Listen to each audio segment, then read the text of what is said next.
High friends, আমি Shobhan. Welcome to my YouTube channel. এখন আমি এ বতন মেরে বতন এই মুভিটা রিভিউ করব, যেটা 21 মার্চ 2024, মানে আজকের ডেটেই অ্যামাজন প্রাইম ভিডিও ওটিটি প্ল্যাটফর্মে চলে এসেছে। আমি যদি ডিউরেশনের কথা বলি, 2 ঘন্টা 13 মিনিট প্লাস এই movie duration. Directed by Kannan Iyer, এবং এই মুভিটা কিন্তু প্রডিউসারের দায়িত্বে রয়েছে করণ জোহর সহ আরও অনেকে। তো কেমন হলো? স্টার্টিংয়ে যারা রয়েছে, লিড কাস্টে যারা রয়েছে, সারা আলী খান রয়েছে, ইমরান হাশমি রয়েছে, সচিন খাদিকার রয়েছে, এবং আরও অনেকে রয়েছে। তো কেমন হলো? তো এখানে উষা মেহতার, তার যে একটা তার একটা বায়োগ্রাফিক্যাল ফিল্ম, তার জীবনী নিয়ে কিন্তু এই মুভিটাকে অ্যাকচুয়ালি বানানো হয়েছে। উষা মেহতা, সে একজন সংগ্রামী, একজন নারী, এবং এখানে যে ভারতের যে টাইম লাইনটা দেখানো হয়েছে, 1942 সাল, সেই সময় ভারত ছাড়ো আন্দোলন তো চলছে, তার সাথে সাথে করেঙ্গে ইয়া মারেঙ্গে, করো ইয়া মারো, এই স্লোগানটাই চলে আসছে। এবং উষার যে ক্যারেক্টারটা রয়েছে, তার সাথে আরও দুটো ক্যারেক্টারের কথা বলবো, কৌশিক এবং ফাহাদ। এই দুটো ক্যারেক্টার কিন্তু ইম্পর্টেন্ট দুটো ক্যারেক্টার। এবং শুধু তাই নয়, এখানে জাজ হরিপ্রসাদ মেহতার ভূমিকায় অভিনয় করেছিল সচিন খাদেরকার। যতটুকু সময় তিনি অভিনয় করেছেন, ফাটিয়ে দিয়েছেন। এবং সব থেকে বড় কথা, এখানে ইমরান হাশমি যে ক্যারেক্টারটা এখানে প্লে করেছে, হরিপ্রসাদ, এখানে রাম মনোহর লোহিয়া, এই ক্যারেক্টারটা কিন্তু খুব ইন্টারেস্টিং একটা ক্যারেক্টার, এবং পুলিশ একে ধরার জন্য একদম তোলপাড়, এবং তাকে ধরার পেছনে একটা রিজন রয়েছে। তো এবার আমি যদি সরাসরি স্টোরিতে আসি, উষা মেহতার একটা কথায় আসি, সে সবসময় চায় যে ব্রিটিশ যেন কখনোই যেন ইন্ডিয়াকে যেন শাসন করতে না পারে, এবং তার মন সবসময় ব্যথিত হয়ে থাকে। এদিকে তার বাবা জাজ, এবং শুধু জাজ নয়, ব্রিটিশ থেকে সরকার তাকে এমন একটা গাড়ি দিয়েছে যার সামনে গাড়ির পতাকাটা লাগানো, সেটা সে একদমই পছন্দ করে না। সেই জায়গাটা কিন্তু মুভি, সেই জায়গাটা খুব সুন্দর।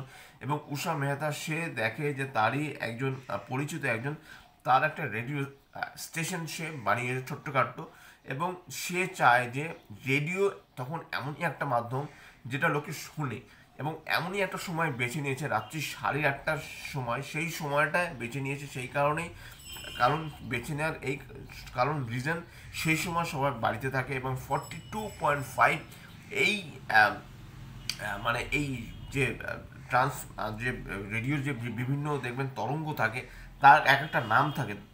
যেমন আমরা যেমন আমাদের এখানে যেমন 98.3 রয়েছে, 100 রয়েছে 100.7 রয়েছে, এরকম প্রচুর এরকম এফএম রয়েছে, এবং তরঙ্গ থাকে। তা সেখানে কিন্তু 42.5 এই মিটারে, এই জায়গাটা, এই ট্রান্সমিটারে কিন্তু চাইছে কংগ্রেস রেডিও নামের একটা রেডিও স্টেশন খোলার সে চেষ্টা করে। এবং শুধু তাই নয়, সে চেষ্টা করার পর সে কতটা সফল হয় সেটা জানতে হলে অবশ্যই আপনাদের এই মুভিটা দেখতে হবে। এই মুভিটা সত্যি কথা বলতে কিন্তু আমার কিন্তু বেশ ভালো লেগেছে। আমি অন্যদের কথা বলতে পারবো না, পার্সোনালি কিন্তু এই মুভিটা আমার বেশ ভালো লেগেছে। এবং সারা আলী খান উষা মেহতার ভূমিকায় রীতিমতো ফাটাফাটি কিন্তু তিনি অভিনয় করেছেন। যদিও এই মুভির শেষে একদম দেখানো হয় যে তিনি 4 বছর জেলে ছিলেন, এবং তারপর সে জেল থেকে যখন বেরিয়ে আসে, 20,000 লোক সমর্থক তাকে কিন্তু অভ্যর্থনা জানান, যেটা কিন্তু অসম্ভব। এবং শুধু তাই নয়, হরিপ্রসাদ মেহতা, সেও কিন্তু গর্বের সাথে সে জানাতে বাধ্য হয়, সে জাজ হিসেবে যতটা সে সম্মানিত হয়েছেন, তার মেয়ে এমন একটা কাজ করেছে, তার ফলে কিন্তু তার বাবা আরও বেশি সম্মানিত হয়েছে। তার বাবা কিন্তু কখনোই চাইছিলেন না যে তার মেয়ে এরকম ক্রান্তিকারী হোক, এরকম ব্রিটিশের বিরুদ্ধে যায়। শুধু তাই নয়, একটা সিনের কথা বলতে হবে, সেখানে উষাকে হরিপ্রসাদ মেহতা রীতিমতো তার মানে রুমে রীতিমতো আটকে রাখে, কিন্তু সে দমে যাওয়ার পাত্র নয়। এদিকে উষা যে ঠাকুমা, সেও কিন্তু চুপি করে কিন্তু 42.5 সেই রেডিও স্টেশনটা শোনে। এবং এই যে রেডিও স্টেশনটা বানানোর নেপথ্যে যেই কাহিনীগুলো হয়, সেটা কিন্তু বেশ ইন্টারেস্টিং। থ্রিলার বেশ কিছু মুহূর্ত রয়েছে। দুটো ট্রান্সমিটারকে একসাথে নিয়ে এসে কি করে 42.5কে ধরার চেষ্টা করে ব্রিটিশ এজেন্সি কতটা চেষ্টা করে। এবং শুধু তাই নয়, আমাদের ভারতের স্বাধীনতা আন্দোলনের পেছনে যারা, নেপথ্যে যারা রয়েছে, তারা কিভাবে সেই ধরাছোঁয়ার বাইরে চলে আসে। এখানে বেশ কিছু ব্রুটালিটি রয়েছে, যেটা যে খুব যে একটা এমন আহামরি কিছু দেখানো হয়েছে সেটাও নয়, কিন্তু অ্যাটলিস্ট ডিসেন্টভাবে জিনিসটাকে দেখানো হয়েছে। এবং এই যে ব্রিটিশ গভর্নমেন্ট যে কতটা অত্যাচার করে, বা সেই সময় 1942 সালের সেই সময়কার যে পটভূমিকা, সেই জায়গাটাকে কিন্তু খুব সুন্দরভাবে দেখানো হয়েছে। একটা সুন্দর একটা কালার প্যালেট এখানে ইউজ করা হয়েছে, ডিওপির কাজও বেশ ভালো। তার সাথে যে গানগুলো এখানে রয়েছে না, খুব সুন্দর।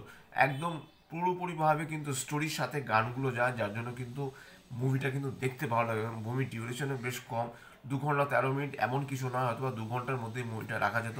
এবং সব থেকে বড় কথা, সারা আলি খান যথেষ্ট ভালো তিনি অভিনয় করছেন। প্রত্যেকটা সিনে, অলমোস্ট প্রত্যেকটা সিনে তিনি রয়েছেন ইমোশনাল মুহূর্তে দুর্দান্ত। এবং একটা সিনের কথা বলতে হবে, কারে কারেঙ্গে ইয়া মারেঙ্গে, এবং এই যে জায়গাটা বলতে বলতে যখন সে ধরা পড়ে এবং তারপর সে গাড়িতে ওঠে, তখনই তার যে অভিব্যক্তি, সেটা কিন্তু দেখার মতো। এবং ইমরান হাশমি যতটুকু সময় তিনি এসছে, একদম রীতিমতো কিন্তু ফাটিয়ে দিয়েছে। তিনি যে একজন জননেতা, এবং তিনি যে সবাইকে জাগিয়ে তুলছে, এবং এমন একটা দিন তিনি বেছে নিয়েছেন যেই দিনটা সবাই ঘরে বসে রাত্রি 8:30টার সময় শুনবে। এবং শুধু তাই না, এই যে কংগ্রেস রেডিও, এই যে গোপনে যে এই জিনিসটাকে যে বানানো হয়েছে, এর নেপথ্যে যে কাহিনীটি যে সৃষ্টি করা হয়েছে, এবং সেটা সবাই মিলে যে শুনছে, রীতিমতো কিন্তু একটা সোচ্চার তৈরি করছে। এবং জনগণের মধ্যে কিন্তু একটা উজ্জীবিত করার জন্য যে উষা মেহতা, তার যে ক্যারেক্টারটা অসম্ভব ভালো। আমার কিন্তু বেশ বেশ ভালো লেগেছে। আপনারা অবশ্যই অ্যামাজন প্রাইম ভিডিও ও ওটিটি প্ল্যাটফর্মে যান, গিয়ে এই মুভিটা দেখুন। এবং প্রত্যেক ভারতীয়র কিন্তু এই মুভিটা দেখা উচিত, এই কারণেই কারণ একজন ভারতীয় নারী, সে যেরকম লড়াই করছে, সে প্রায় 4 বছর ধরে তাকে প্রচণ্ড অত্যাচার করা হয়েছে, এবং তাকে যেরকম অত্যাচার করা হয়েছে তারপরেও সে কিন্তু কখনোই কিন্তু রাম মনোহর লোহিয়া কোথায় এবং অন্য অন্য যারা রয়েছে তারা কোথায়, সে কখনোই কিন্তু মুখ খোলেনি। এবং এখানে কৌশিক ফাহাদের মধ্যে আমার ফাহাদের ক্যারেক্টারটা বেশ ইন্টারেস্টিং। সে হাঁটতে পারে না, তার পায়ে প্রবলেম রয়েছে, কিন্তু তারপরেও সে যেভাবে সাহায্য করেছে উষা মেহতাকে, সেটা কিন্তু দেখার মতো। এবং সব মিলিয়ে কিন্তু থ্রিলার পোর্শন যে পার্টগুলো রয়েছে, সেগুলো কিন্তু ইন্টারেস্টিং। ধরা পড়তে পড়তেও যে উষা মেহতাকে সহজে যে ধরা দেয় না, সেই জায়গাটা দারুণ। একটা জায়গার কথা বলতে হবে, যেখানে সে বোরখা পরে রীতিমতো ব্রিটিশ পুলিশকে চোখে ধুলো দিয়ে পালিয়ে চলে যায়, সেই জায়গাগুলো দুর্দান্ত। বিজিএম দুর্দান্ত। আমার কিন্তু মুভিটা দুর্দান্ত লেগেছে। আপনাদের কেমন লেগেছে নিশ্চয়ই আমাকে কমেন্টসে লিখে জানান। এবং যারা আয়ে বাতান মেরে বাতান মুভিটা দেখেননি, প্লিজ তারা কিছুতেই মিস করবেন না। আপনার জাস্ট ওয়ান টাইম ওয়াচের জন্য হলো এই মুভিটা দেখুন। এটাই ছিল আমার আয়ে বাতান মেরে বাতান মুভি রিভিউ। যদি চ্যানেলটা ভালো লাগে থাকে, লাইক শেয়ার কমেন্ট এবং সাবস্ক্রাইব করতে ভুলবেন আমার চ্যানেলকে। ইনস্টাগ্রাম লিঙ্ক, ফেসবুকের লিঙ্ক এবং ইউটিউবের লিঙ্ক আমার ডেসক্রিপশন বক্সে দিয়ে দেওয়া রয়েছে, সেখান থেকে আপনারা আমাকে কানেক্ট করতে পারেন। Till then stay tuned, tata.